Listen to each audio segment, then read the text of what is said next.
Buenas tardes, alumnos de la secundaria 506 Manuel Paine Flores. Esta es la primera sesión de la asignatura Historia 1 para los jóvenes de primer grado, precisamente primero A y primero B, que son grupos de su servidor, el profesor Jorge Emanuel Medina Flores. Y bueno, primero de cuentas vamos a checar nuestro aprendizaje esperado, que es lo que vamos a aprender. Se reconoce la importancia de los tratados económicos y las áreas de libre comercio en la globalización. Y bueno, para poder alcanzar nuestro aprendizaje esperado, es importante tener algunos conocimientos previos. En este caso, unos conceptos que te voy a pedir que los investigues y que los anotes en tu cuaderno, por favor. ¿Qué es el comercio? ¿Qué son las empresas transnacionales? ¿Qué es el índice de desarrollo humano? ¿Qué es la importación? Entonces, con esos conceptos vamos a comenzar. Importantes conceptos para el desarrollo de los temas. Y bueno, el primer punto sería el considerar en qué parte de la historia estamos. Estamos prácticamente en el fin de la Segunda Guerra Mundial, 1945, el inicio de los bloques económicos, en este caso el socialista al frente de la URSS, de la Unión Soviética, y el capitalista que está al frente de Estados Unidos. En este tenor, bueno, te darás cuenta que en este punto el mundo pues viene de una situación de guerra. Los países de Europa, que fueron los países participantes, los países de Europa están pues en una situación de ciudades destruidas, de no hay empleo, de que hay pueblos en los cuales pues sufren de hambre. Entonces es una situación de guerra muy desgastante. Es muy desgastante. Entonces, en ese tenor, dos países, en este caso que fue Inglaterra y Estados Unidos, propusieron la creación de instituciones que apoyaran precisamente a la reconstrucción, porque eso es lo primero, la reconstrucción de esos países, para así empezar a mover otra vez la situación del comercio. En la primera institución que se propuso fue el Fondo Monetario Internacional. Este Fondo Monetario fue creado en el año de 1945 con sede en Washington, Estados Unidos.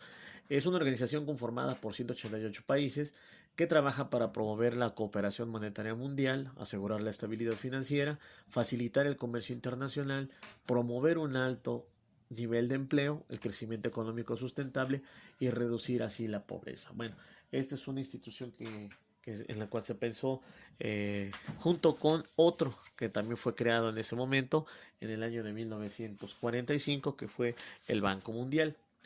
Primera de cuentas, el Banco Mundial tuvo el nombre de Banco Internacional de Reconstrucción y Fomento. Fue creado en el año 44, 45, 1944, 1945. Es uno de los organismos especializados de las Naciones Unidas que se define como fuente de asistencia financiera y técnica para los llamados países en desarrollo. Su propósito es reducir la pobreza mediante préstamos de bajo interés, créditos sin intereses a nivel bancario, apoyos económicos a las naciones en desarrollo. Está integrado por 186 países miembros. Fue creado en 1944 y tiene su sede precisamente también en la ciudad de Washington, D.C. Bueno, estas dos instituciones en sí, bueno, fueron creadas precisamente para el apoyo de la situación de guerra y bueno, surgió efecto en un primer momento. Pero ¿qué pasa con aquellos países pobres? ¿Qué pasa con esos países que pues no tienen esa facilidad económica, ¿no? Entonces, estos países tendrían la necesidad de pedir préstamos a estas instituciones precisamente para poder mejorar en muchas de las situaciones sociales que a veces se padece, la pobreza, la salud, la educación. Y bueno, tanto el Banco Mundial como el Fondo Monetario Internacional sí, han condicionado el apoyo a esos países pobres. Fíjate bien, obligándolos a hacer ajustes en el manejo de sus finanzas públicas y su economía. Tienen que hacer ajustes en cada uno de esos países. Entonces, ahí hay un intervencionismo. ¿Sí? Hay un intervencionismo. Entonces, bueno, el ejemplo, pues aquí tengo una lámina.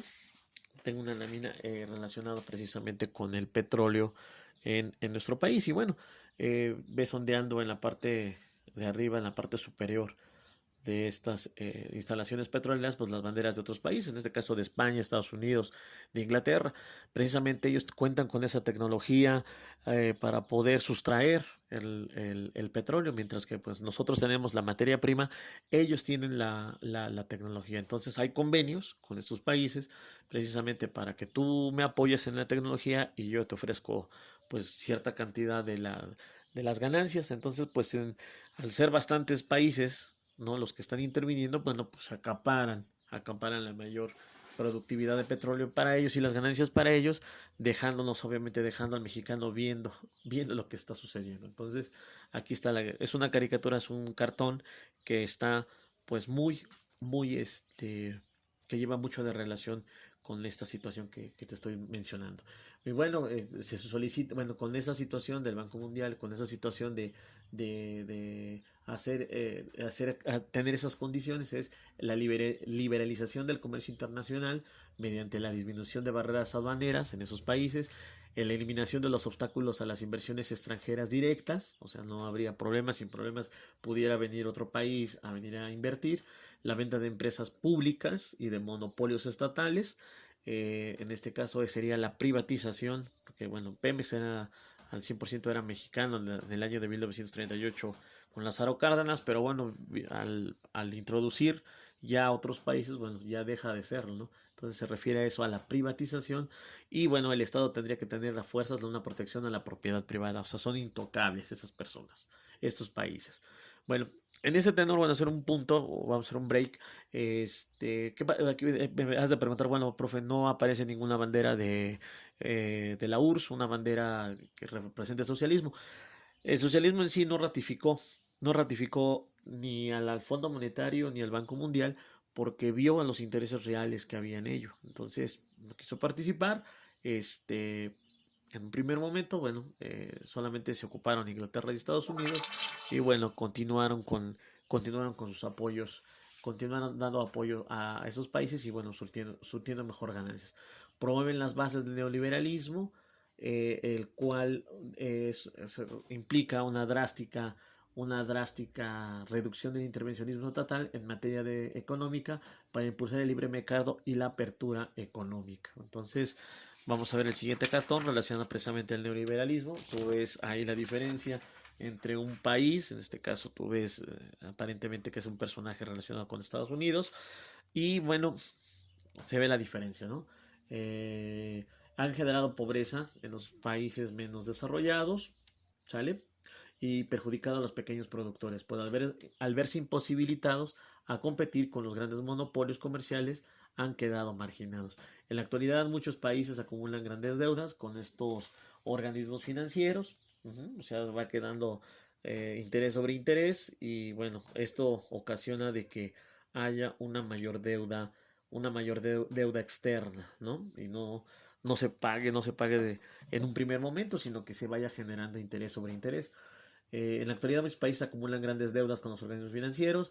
En la medida que sus economías no pueden crecer, pues así no se va a poder crecer porque se está pagando interés de interés. Su deuda aumenta y deben solicitar nuevos préstamos para propiciar el desarrollo nacional. Bueno, entonces es un círculo vicioso. Prácticamente estamos dando a conocer que esto es un círculo vicioso, pero que precisamente los representantes, a veces los políticos, tienen ahí la participación de todos ellos. Entonces, ahí está. Vamos a ver entonces la siguiente lámina. En base a todo lo antes mencionado, bueno, ya surgen los conceptos de lo que es un país desarrollado, lo que es un país en vías de desarrollo o subdesarrollado. Y aquí vemos la diferencia. Está el mundo, están dos personajes, uno alimentado con la tecnología a la mano y el otro con problemas de nutrición y mucho menos tendría la situación tecnológica. Y bueno, hacemos el comparativo. Un país desarrollado tiene una alta tecnología, al contrario del subdesarrollado, con una tecnología rudimentaria, a mano de obra, un esfuerzo humano. Los países desarrollados tienen mayor intercambio de bienes y servicios. Se concentra la mayor parte de las empresas con prestigio internacional y poder económico, siendo la industrialización, ¿no? Lo más importante aquí. En estos países, los subdesarrollados, pues tienen las materias primas, ellos venden sus materias primas a los países desarrollados, los saben explotar, les devuelven el producto ya procesado y se los venden más caros. Entonces, ahí la diferencia. Los subdesarrollados dependen de periodos para producir materias primas o productos y comprarles, como les había dicho. Ellos tienen menor producción al no tener la situación de la tecnología al alcance de sus manos. Bueno, pasamos a la siguiente lámina, en donde, bueno, tenemos ahí eh, el mundo dividido entre países desarrollados y subdesarrollados. Los de verde son los desarrollados. Vemos, alguien me hacía la observación, pero pues se ve, aparentemente se ve que es el hemisferio norte el que es beneficiado. Bueno, aquí hay algunos ajustes también todavía. Por ejemplo, China ya pertenecería a los países desarrollados, tienen ya la tecnología y el capital adecuado. Igual la India, ya para ahí están despuntando en cuanto a a esta situación en Asia y los países de Oriente Medio. Entonces ya hay algunos cambios que tienen que marcarse. Nuestro país, bueno, aún se considera país subdesarrollado, todavía existen altos índices de pobreza, ¿sí?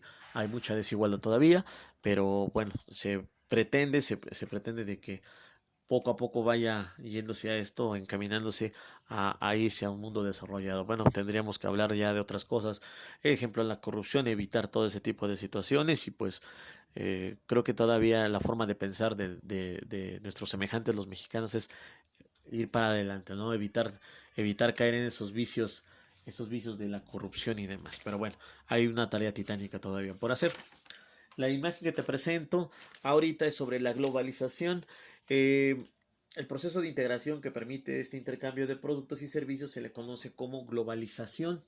Se encuentra estrechamente relacionado con la expansión del capitalismo y se lleva a cabo mediante flujos comerciales.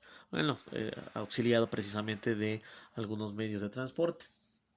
Lamentablemente han beneficiado solamente un pequeño grupo de naciones altamente desarrollados que controlan la economía mundial, mientras que en la mayoría de países debe asumir consecuencias desfavorables a dicho proceso. Y bueno, la siguiente lámina es sobre algunos productos que tú conoces. Precisamente son compañías transnacionales, compañías que tienen sus orígenes en otros países y que vienen aquí a nuestro país precisamente para que nosotros lo consumamos. El proceso globalizador es básicamente un proyecto para establecer un mercado mundial de intercambio de bienes y servicios. Sin duda alguna, las características fundamentales de este proceso es que las compañías transnacionales con las que tienen mayor participación en ese mercado invierten, fabrican y comercializan sus productos y servicios en diferentes países y controlan el comercio a nivel mundial. Les brinda la posibilidad de incrementar sus ganancias debido a que se pueden producir bienes y prestar servicios con costos más bajos. ¿Sale? Les ha permitido ganar terreno en el mercado y llegar a más consumidores a nivel global. Para las empresas, extender operaciones fuera de su país de origen representa grandes oportunidades como tener acceso a la materia prima y a la mano de obra barata. Bueno, entonces estos países estos productos, perdón, son de otros países y vienen precisamente a países donde van a encontrar mano de obra barata, donde se les van a dar facilidades, los gobiernos van a dar facilidades para que puedan instalarse y bueno, de ahí sacar mayor ganancia. Aquí un ejemplo más es el de Walmart. Lo que sucede con Walmart es de que compra terrenos a los municipios en México, les paga muy barato la situación de los terrenos y con todas las facilidades, ¿no? No hay impuestos que ellos paguen, entonces esa es la gran diferencia, mientras que un productor o un producto mexicano tiene que pasar por muchos procesos sobre todo de impuestos, ¿no? Es un poquito más caro, un poquito más difícil de solventar, pero para los grandes monopolios como lo que estamos viendo aquí, bueno, para ellos es mucho más fácil, aunque de cierta forma hay ventajas, desventajas. Las ventajas, bueno, se crean algunos empleos, hay mayor facilidad para que nosotros podamos consumirlos, aparentemente estamos más cerca, ¿no? Desventajas, bueno, pues es de que lamentablemente se pagan sueldos no tan elevados, son sueldos fijos en las cuales que si quieres adelante, si no, pues adelante a seguir buscando más empleo. La poca situación de competitividad con productos nacionales, o sea, hablando del consumismo, hablando de los medios de comunicación que también tienen mayor propagación en los medios de comunicación, bueno, Esos son entre las ventajas y desventajas. Para finalizar esta primera sesión, te voy a pedir la siguiente actividad. En tu cuaderno, primero vamos a observar y anotar en el cuaderno 10 objetos. 10 objetos, ya sea ropa, electrodomésticos, aparatos electrónicos, de tu alrededor. Investiga de dónde proviene. Ahí vienen los tickets en la parte de atrás de los productos, ¿no? ¿Cuántos productos fueron hechos en México? ¿Cuántos fueron hechos en México? De lo que tú los 10, ¿cuántos fueron en México y cuántos otros son importados? Entonces vas a checarme eso, por favor, y finalmente vas a hacer una reflexión como parte final de esta sesión.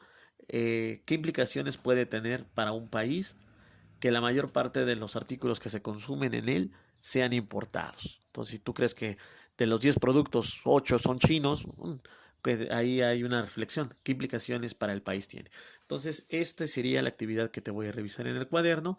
Y para concluir nuestro aprendizaje esperado, lo vamos a avanzar para la próxima sesión, en la sesión 2, en donde ya te pediré una actividad específica ya propiamente con unos instrumentos de evaluación. ¿Sale? Nos vemos hasta el siguiente video.